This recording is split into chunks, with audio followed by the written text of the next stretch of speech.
Magluto muna tayo ng kare-kare. Muna itong alamang. Yun. Yan. Yung akong kinupusan. Ito yung kanang sangkap. Yan. At ito ay gata.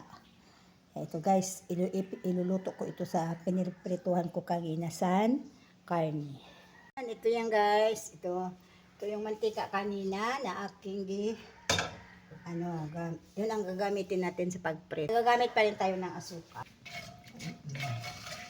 Medyo madilim guys kasi brown out ito sa amin. Yan, gisa na natin itong bawang.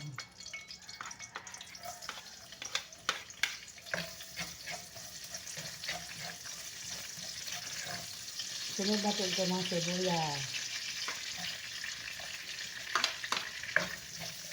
Ako guys, ilalagyan ko na siya ng kamatis. Gusto ko yung kamatis madudunot na parang maging sauce na. Yan.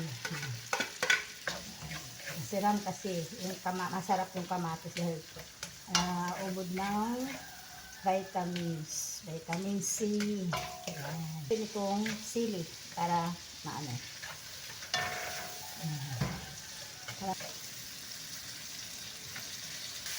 Ito guys, pwede na ito. Dunot na. Ilagay na natin itong alamang. Binahalian ng katas, hinugasan. Tapos lagyan natin ito ng paminta. Para mawawala ang lansa. Paprika.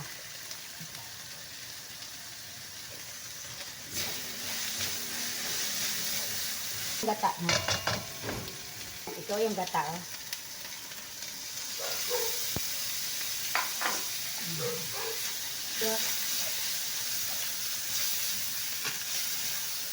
Natin siya balagyan ng asin kasi siyempre timplada na yung So guys, lagyan natin ng asukal. Lagyan natin paglagay ng kasi ito guys, kalahating cup. Lagyan lang natin. To taste kung ano ang gusto mo. Tamis.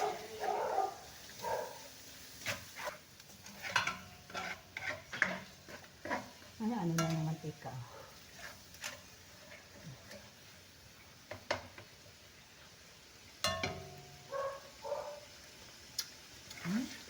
Sarap.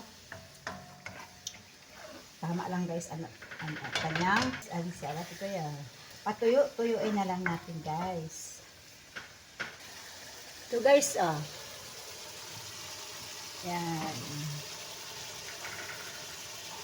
Yan na. Pwede ko na itong luto na siya guys. Matutuyo na lang siya. Ako siya i-transfer sa container. Kasi kay itong kawali, pwede na rin natin gawitin sa pagluto ng kare-kare kahit hindi siya hinugasan. Ayan.